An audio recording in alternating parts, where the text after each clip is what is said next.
Assalamualaikum warahmatullahi wabarakatuh. Rekan-rekan sekalian, kembali kita berjumpa di Jejak Semesta 65 Channel.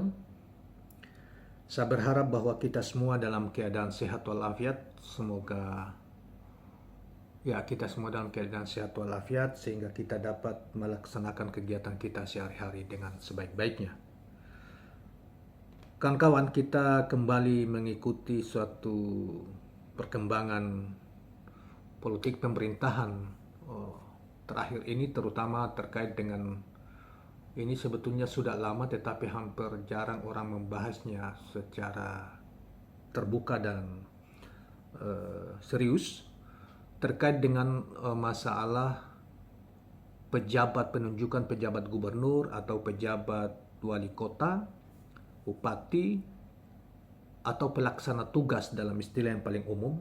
Dan karena masa jabatan gubernur, wali kota, dan wakil, termasuk bupati dan wakil, berakhir masa jabatannya karena tiadanya pilkada atau pilkada ditunda seperti yang kita alami hari-hari ini. Seperti yang misalnya ketika pilkada 2020 atau 2021 itu ditiadakan, maka konsekuensinya mau tidak mau ke depan, dan sekarang sudah berjalan sejak dari gelombang pertama beberapa waktu yang lalu, kemudian kini memasuki gelombang kedua untuk penunjukan pejabat gubernur, bupati maupun wali kota di seluruh Indonesia, yang sampai kalau pilkada serentak tahun 2024 November yang direncanakan, seperti yang kita ketahui sudah diambil keputusan kesepakatan antara pemerintah dan DPR, maka mau tidak mau akan di proses pengisian jabatan itu sebanyak 270 provinsi, kabupaten dan kota seluruh Indonesia. Jadi ada pejabat yang menjadi pejabat bupati, wali kota, termasuk gubernur di seluruh Indonesia itu ada 270 orang. Itu yang kita tahui, sebagaimana yang juga sudah diberitakan oleh berbagai media. Tentang tata cara, saudara-saudara sekalian, tata cara tentang penunjukan pejabat gubernur, pejabat bupati, pejabat wali kota, itu secara umum kita dapat alas hukumnya, undang-undangnya adalah di Undang-Undang nomor 10 tahun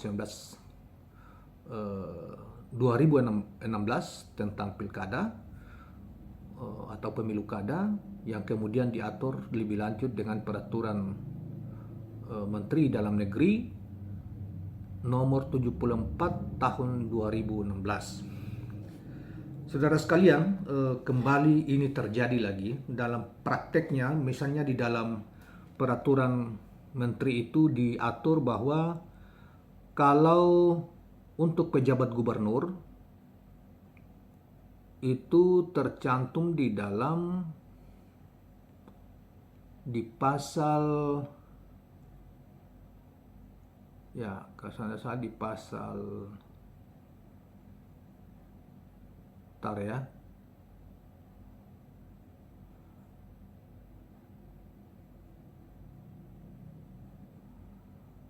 itu untuk pengangkatan pejabat gubernur itu yang kita tahu itu diusulkan oleh Menteri Dalam Negeri 3 orang kepada Presiden, pejabat eselon 1 di Kementerian Dalam Negeri atau kementerian lain.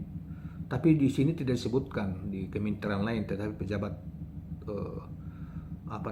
di pejabat eselon 1 di Kementerian Dalam Negeri diusulkan ke Presiden, kemudian Presiden memilih salah satu dari itu, menetapkan salah satu dari usulan Mendagri.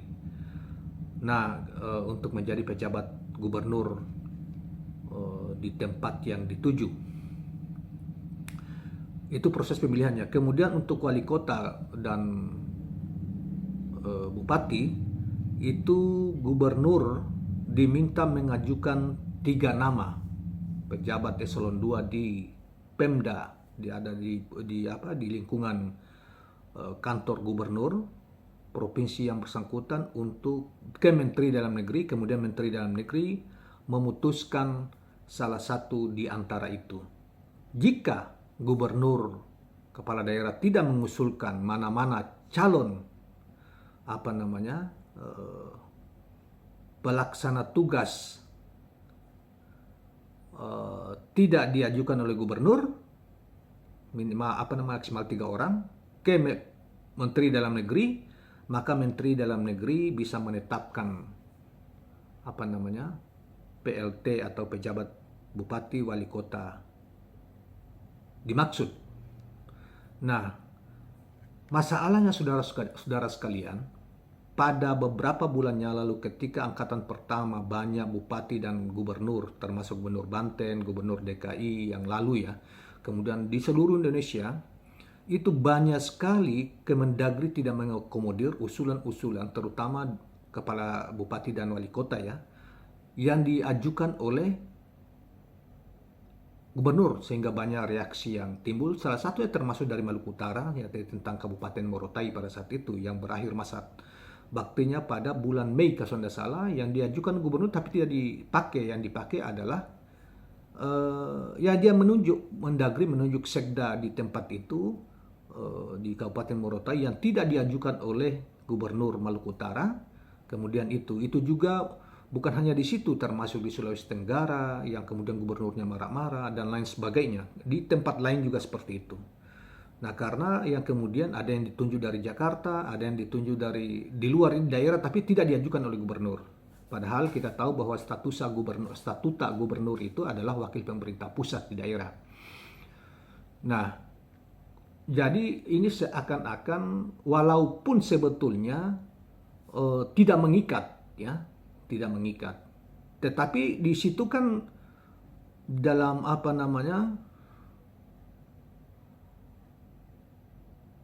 di dalam peraturan ini itu kan tidak menegaskan bahwa dia hanya menegaskan bahwa jika gubernur tidak mengusulkan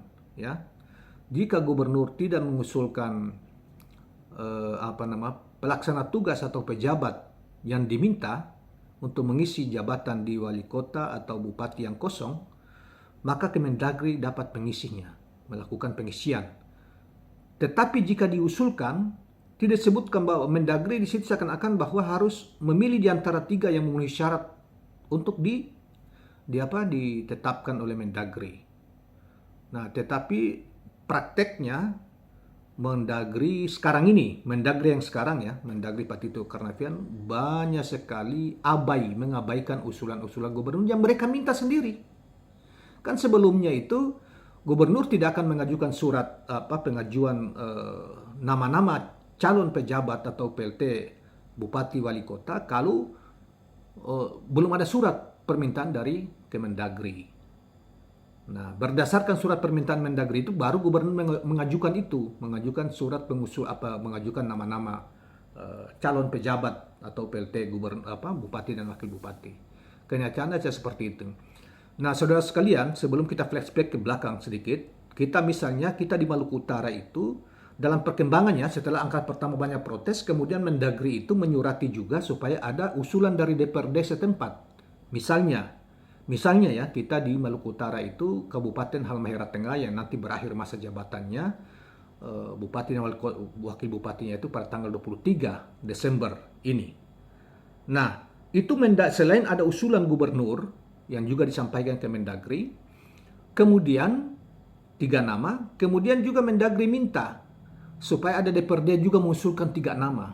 Nggak tahu ini peraturan yang baru, entah mungkin ada surat kebijakan baru yang dikeluarkan oleh Mendagri, tapi kalau dalam Permendagri nomor 74 tahun 2016 itu tidak ada seperti itu, DPRD tidak ada. Sekarang diminta. Begitu diminta, baik dari DPRD yang akhirnya DPRD bersidang mengajukan fraksi-fraksi mengajukan 3 nama yang mendapatkan suara mayoritas dari fraksi-fraksi yang ada di DPRD. Itu juga pernah terjadi di DKI gitu ya, gubernur DKI. Nah, cilakanya Kemendagri tidak memakai dua-dua usulan ini dan kemudian mendropping pejabat lain dari Kemenko Maritim yang kemudian dijadikan sebagai pelaksana tugas atau pejabat bupati di tempat itu, calon itu yang nanti akan dilantik pada tanggal 23 Desember yang akan datang. Nah, praktek seperti ini saudara sekalian, ini kan di zaman Mendagri Tito Karnavian ini banyak sekali yang menurut saya pelecehan terhadap aturan yang mereka buat sendiri, dan terutama terhadap usulan-usulan gubernur yang mereka minta, termasuk sekarang DPRD. Jadi ini semacam pelecehan terhadap mereka, pengabaian, mandang enteng, kalau orang daerah bilang memandang enteng orang dan sebagainya. Itu yang terjadi paling banyak di masa Kemendagri Tito Karnavian. Di masa yang lalu ada memang, tapi jika itu dianggap tidak memenuhi syarat, mungkin ada hal-hal yang dianggap tidak kepangkatan atau apa, sakit keras atau apalah. Nah, kalau di zaman Orde Baru kan misalnya dia tidak bersih lingkungan, terafiliasi dengan masa paham-paham komunisme, simpatik terhadap komunisme dan lain sebagainya. Dulu ya dia. Tetapi saudara sekalian, seburuk-buruknya kata orang ya di zaman Orde Baru, apalagi di zaman pemerintahan setelah Pak Harto sampai berhenti kepada Pak SBY, itu hampir tidak ada pejabat pusat yang dititip ke daerah. Dan mereka menghargai betul usulan yang diajukan oleh gubernur. Taruhlah misalnya kebetulan saya dari Maluku Utara dan kurang lebih pernah menjadi anggota Dewan Perwakilan Daerah Republik Indonesia mewakili Maluku Utara. Di zaman 10 tahun yang saya cermati, pengisian jabatan dari waktu itu gubernurnya Taib Armain, dari dari Maluku Utara, itu tidak pernah ada pejabat yang ditunjuk oleh Kemendagri dari pusat tanpa melalui surat usulan gubernur. Dan semuanya dari daerah, termasuk pengisian jabatan-jabatan pejabat bupati yang waktu itu baru mekar. Misalnya Morotai, Halmahera Tengah, Halmahera Timur, Halmahera Barat, bukan Halmahera Barat, Selatan, semuanya putra asli dari Maluku Utara. Sampai kepada itu selama 10 tahun saya cermati itu, sampai kepada kalau tidak salah di masa Mendagri di masa di masa almarhum ini yang mantan sekjen PDIP yang lalu, itu masih tertib sebetulnya, masih menghargai usulan-usulan gubernur, karena itu mereka yang minta sesuai dengan Permendagri itu. Mendagri menyurat ke permintaan menyurat ke gubernur untuk mengajukan nama-nama maksimal 3 nama ke Mendagri. Mendagri memilih salah satu dari nama itu yang dianggap paling pas untuk mengisi jabatan-jabatan yang jabatan-jabatan pejabat bupati atau wakil bupati itu. Di masa Tito dengan jumlah pejabat yang besar seperti sekarang ini seluruh Indonesia, justru ini banyak diabaikan. Setidaknya sudah 2 kabupaten di masa Tito Karnavian ini di Maluku Utara, bukan hanya 2, ada beberapa. Termasuk waktu pilkada yang lalu, kemudian ada pengisian jangka waktu yang singkat. Itu memang kebanyakan di daerah, orang-orang daerah yang diajukan oleh gubernur. Tetapi ada juga yang di drop dari pusat yang tidak diajukan oleh gubernur. Misalnya pejabat Bupati Taliabo pada waktu itu ya. Dan sekarang ini setelah pilkada kemarin, itu dua-duanya tidak diajukan oleh gubernur. Diajukan oleh gubernur, tetapi tidak dipakai oleh Mendagri. Dan baru Halmahera Tengah ini bukan hanya diajukan gubernur, Mendagri minta kepada DPRD juga ajukan. Dan dua-duanya tidak dipakai di Halmahera Tengah. Akhirnya kan timbul berbagai macam berbagai macam isu lah, macam-macam yang tidak bagus lah. Nah, jadi sebetulnya tradisi model pemerintahan mengelola model pemerintahan seperti ini, sesuka-suka seperti ini oleh pemerintah pusat yang mengabaikan sama sekali otonomi daerah ya, terutama undang-undang tentang otonomi daerah dan aturan yang mereka bikin sendiri. Ini sebetulnya jadi suka-suka mengelola negara, pemerintahan, mengabaikan kewenangan-kewenangan tertentu oleh pemerintah daerah, dan pemerintah pusat suka-suka dalam hal ini Menteri Dalam Negeri dan kawan-kawannya. Bayangkan kita dengar ya bahwa ketika gubernur menanyakan itu usulan pejabat-pejabat, terutama pejabat Halmahera Tengah ini, mengatakan bahwa Pak ke Mendagri melihat, tanya aja dulu ke Pak Luhut Panjaitan. Apa hubungannya Pak Luhut di sana urusan investasi dan maritim, kok mesti tanya ke dia, padahal dia Mendagri. Dan akhirnya ternyata yang ditunjuk adalah salah satu pejabat di lingkungan Kementerian Kementerian Menko Maritim dan Investasi, yang tidak sama sekali diajukan oleh gubernur maupun DPRD. Ini Mendagri melakukan pelecehan betul terhadap institusi gubernur sewakil wakil pemerintah daerah dan DPRD Halmahera Tengah yang dia sendiri minta supaya diajukan mungkin juga sebagai bahan banding atau apa. Ini kan pelecehan pelecehan terhadap mereka. Kalau saya gubernur, saya pastikan dulu ketika ada surat dari Kemendagri, saya pastikan bahwa ini dipakai atau tidak, Tuhan sekadar memperlukan kami. Kalau tidak mau dipakai, tunjuk aja sesuai dengan memang ada ininya. Jadi gubernur ketika tidak mengajukan, boleh Kemendagri menunjuk pejabat lain untuk mengisi jabatan itu. Karena sudah berulang-ulang diajukan, mereka minta diajukan, tapi mereka tidak pakai. Alasannya tidak jelas.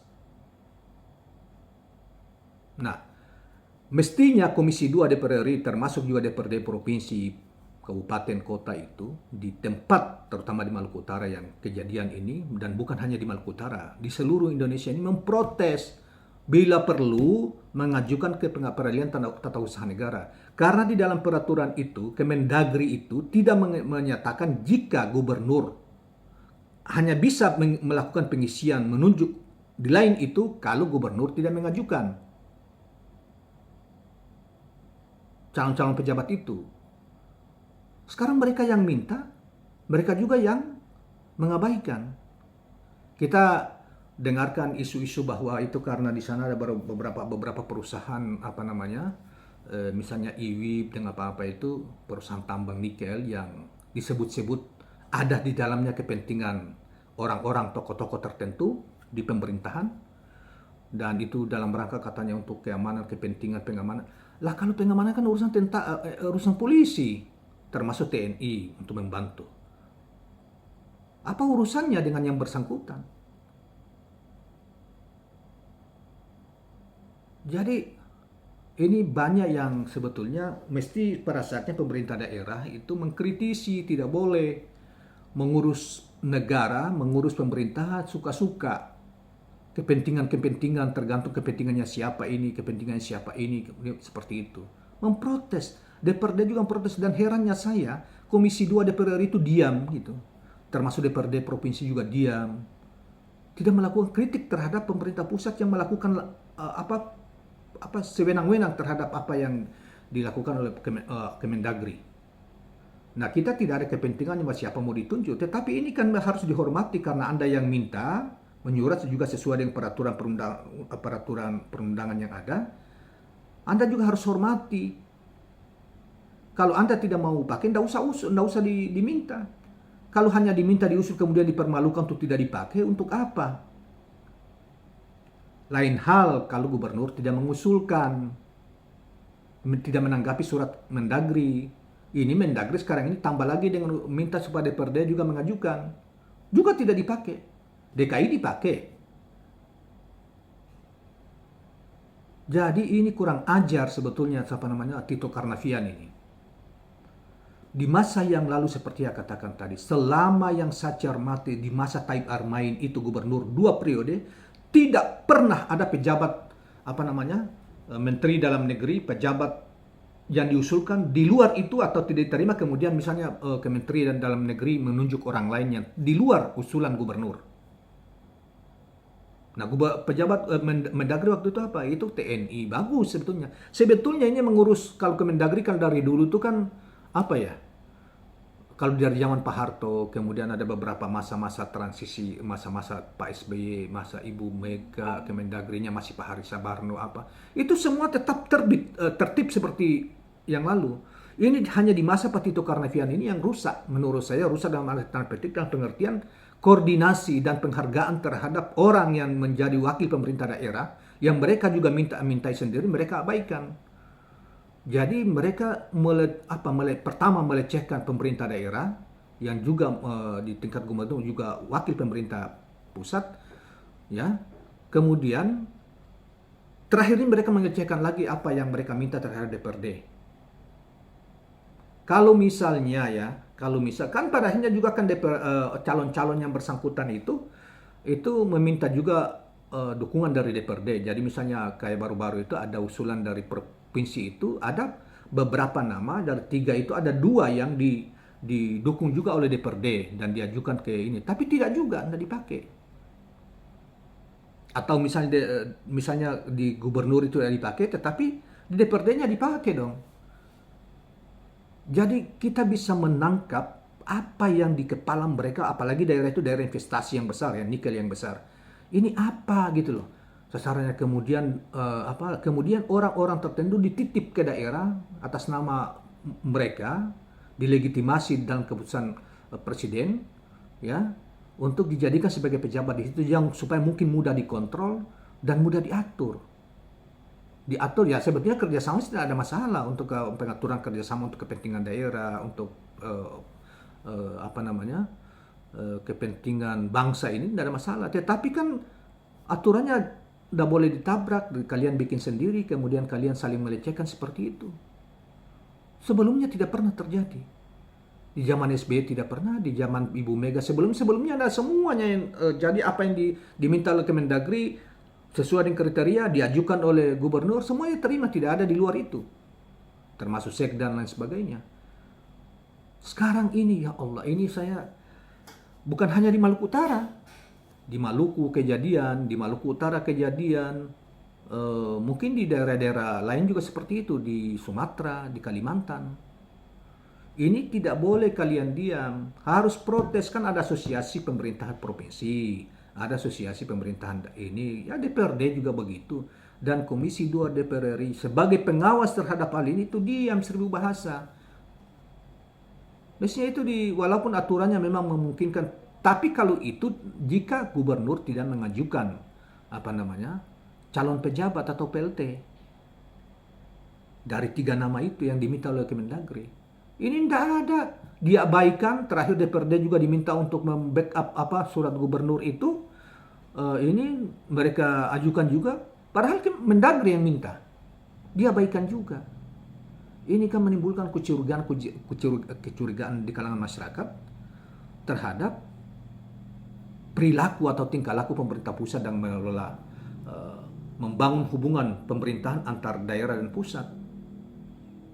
Maka wajar kemudian banyak isu berseliweran mengatakan bahwa ada oknum-oknum tertentu di pemerintahan Pak Jokowi ini yang sangat kuat dan berkepentingan betul terhadap perusahaan-perusahaan yang ada di investasi yang ada di IWIP, terutama di Kabupaten Halmahera Tengah itu, menitipkan orang yang tidak diusulkan oleh gubernur maupun DPRD. Demikian juga di Morotai juga kejadian seperti di Morotai itu isunya gila juga itu.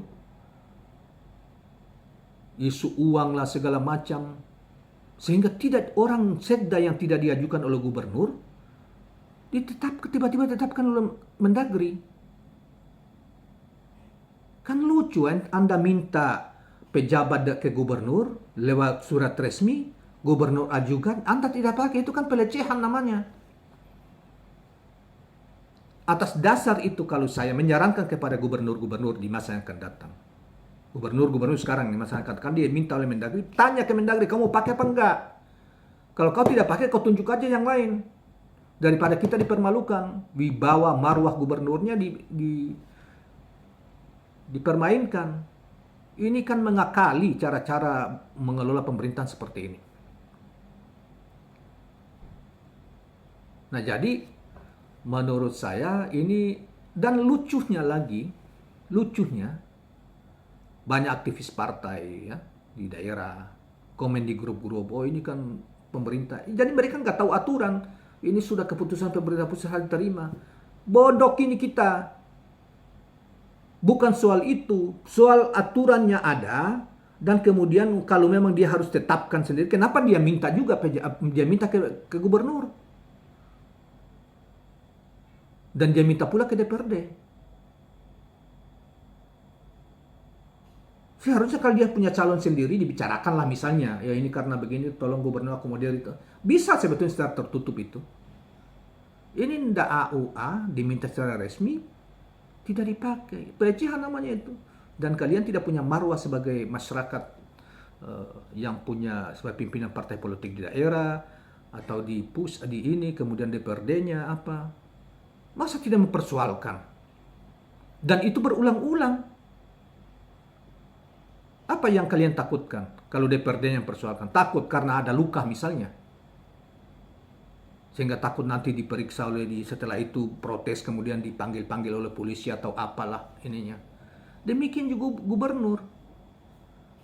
Makanya saya katakan jika saya gubernur, andaikan saya gubernur, saya tanya dulu Mendagri karena kejadiannya sudah daripada Anda mempermalukan saya di mata rakyat misalnya saya tidak dianggap oleh pemerintah pusat, Anda minta Anda kemudian tidak pakai pejabat-pejabat saya yang saya usulkan.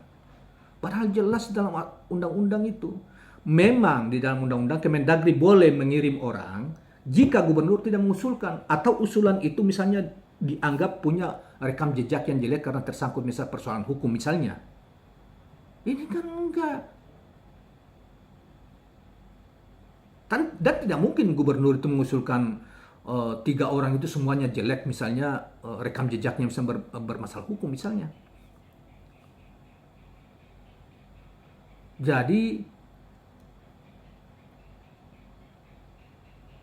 dalam kaitan ini saya kira dan ini masih banyak ke depannya di waktu-waktu mungkin 2013 juga itu mungkin hampir ratusan juga itu 2023 yang akan datang itu akan pejabat gubernur, pejabat apa namanya bupati dan wakil bupati wali kota yang akan diturunkan karena masa jabatan wali kota dan bupati dan gubernur itu akan berakhir pada 2023 yang akan datang bahkan 2024. Jadi, saya kira ini perlu ditertibkan. Siapa yang terangkan? Fungsi pengawasan jalankan oleh DPR Komisi 2, DPR RI, kemudian juga DPRD Provinsi, DPRD Kabupaten. Protes dong Kemendagri. Jangan begini caranya mengelola pemerintah daerah dan kemudian otonomi daerahnya seakan-akan sudah tidak ada sama sekali. Sudah mana soal-soal perizinan daerah, perizinan yang dulunya di masa Pak SBY, ya, di masa sebelum itu Ibu Mega, di masa bahkan sebelum Ibu Mega juga. Otonomi daerah itu harus dijunjung tinggi untuk kepentingan diterapkan benar. Sekarang ini relatif hampir hilang, tidak ada sayup-sayup. Perizinan-perizinan ditarik ke pusat. Ya. Kemudian ini lagi soal pejabat juga seperti itu. Saya ulangi lagi dulu di masa pemerintahan Gubernur Taib Armain dari tahun 2004 sampai 2000 kalau saya salah itu 2012 kalau saya salah 2012 itu seluruh pejabat bupati tidak pernah dia diminta oleh Kemendagri diajukan dan selalu dari daerah yang diajukan oleh apa namanya oleh gubernur. Di Maluku dulu juga begitu, di masa Pak Harto juga begitu, di masa ujung pemerintahan Pak Harto ya. Kenapa sekarang kok jadi begini? Memang apa ya? Pak Tito dan menteri-menteri ya, kementerian kita ada soalnya ada satu menteri yang dianggap super body yang kalau dia minta itu Pak Tito juga enggak. Tapi saya kira itu juga alasan aja sebetulnya. Ini karena Pak Tito saja yang sebetulnya karena dia melakukan di masa-masa sebelumnya juga cara yang salah. Ya, mengabaikan kewenangan-kewenangan yang melekat pada gubernur dalam undang-undang maupun peraturan yang tersedia, suka-suka. Dan ini kalau tidak diprotes oleh para gubernur, para DPRD dengan masyarakat, ya akan berkelanjutan seperti ini terus. Daerah tidak dihargai oleh oknum-oknum di pemerintahan pusat, terutama di Kemendagri. Dan saya kira ini juga mungkin kalau presiden kan tergantung masukan dari menteri-menteri terutama Mendagri dan sekelilingnya ya. Tapi presiden juga harus punya visi, harus tahu tentang itu. Jangan sampai presiden juga tidak tahu tentang peraturan perundang-undangan. Sehingga juga ikut serta di dalam tidak mengabaikan apa yang gubernur-gubernurnya di pandangan-pandangan atau usulan-usulan yang dilakukan oleh gubernur. Jadi kan akhirnya menunjukkan bahwa pemerintahnya dalam hal hubungan pusat dan daerah dan terkait masalah pengelolaan pemerintahan ini, khusus tentang masalah penunjukan pejabat-pejabat di lingkungan Pemda yang diminta sendiri oleh Kemendagri di lingkungan wilayah provinsi yang bersangkutan, terutama pengisian pejabat bupati, wali kota, termasuk gubernur. Sudah kalau gubernur kan Mendagri, wewenangnya Kemendagri. Itu Pak Presiden juga tidak tahu, sehingga hanya menerima apa adanya apa yang diusulkan oleh para menterinya, terutama Mendagri, yang membuat masyarakat antipati terhadap pemerintah pusat, terutama juga dampaknya juga kena kepada Presiden Jokowi. Nah, karena itu saran saya, saudara sekalian, ke depan mesti pertama komisi partai itu memang kita tidak bisa harap lagi karena memang rata-rata partai ini sudah berkoalisi ke sana dan apapun yang dilakukan oleh pemerintah saat ini itu mereka seperti tuli dan buta, bisu. Demikian juga ke DPRD provinsi. Karena memang DPRD provinsi ada perpanjangan juga partai-partai dari pusat. Jadi mereka juga ikut bisu, tuli gitu dan buta.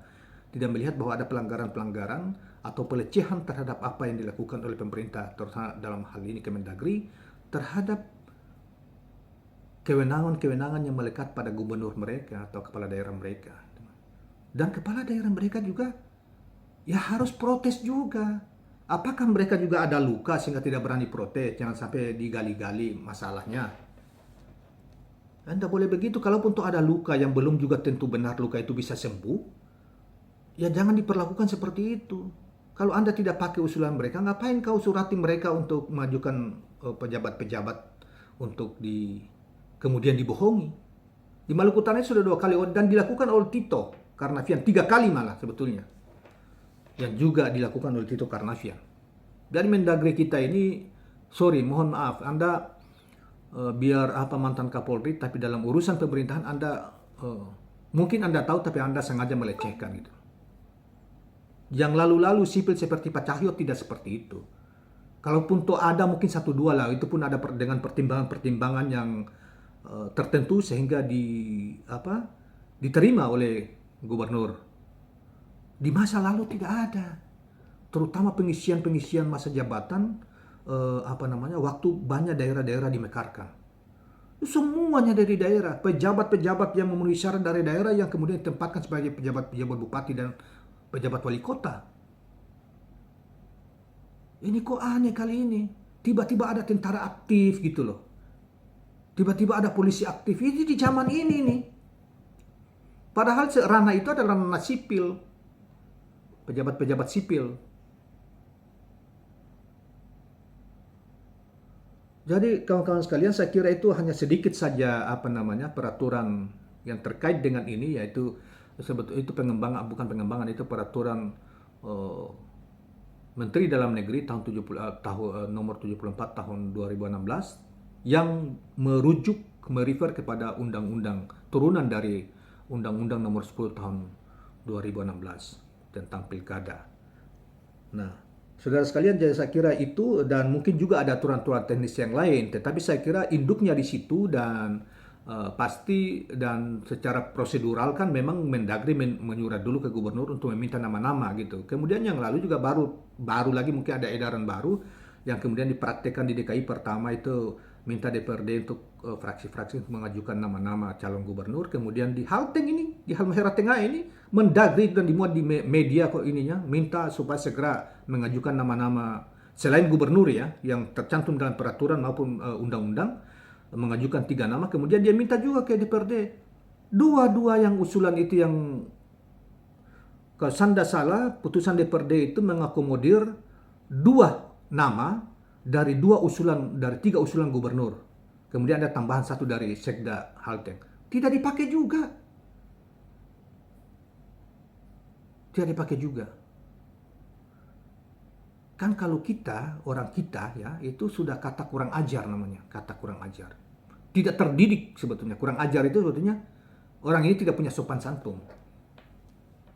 Ya Pak Tito Karnavian, mohon maaf kalau kurang ajar itu ditujukan kepada Anda dianggap tidak punya adab, tidak terdidik. Adab itu itu kan bahasa Arab, ya. bahasa Arab sebetulnya tidak terdidik. Karena itu dalam hadis Nabi itu dikatakan adabani rabbi wa fahsani ta'dibi. Jadi Nabi itu dididik dari Tuhan langsung. Mendapat didikan langsung dari Tuhan, bimbingan langsung dari Tuhan. Hadis itu. Jadi adab itu Anda tidak terdidik. Nah, kurang ajar dalam bahasa sehari-hari kita itu tidak terdidik. Tidak punya sopan santun, tidak menghargai orang. Nah, dalam kaidah ini saya kira ke depan, saya kira lebih Mendagri jangan asal gitu loh. Menghormati juga, kalau Anda mau dihormati, hormati juga bawahan-bawahan Anda di daerah, gubernur, yang ada oleh undang-undang dan peraturan.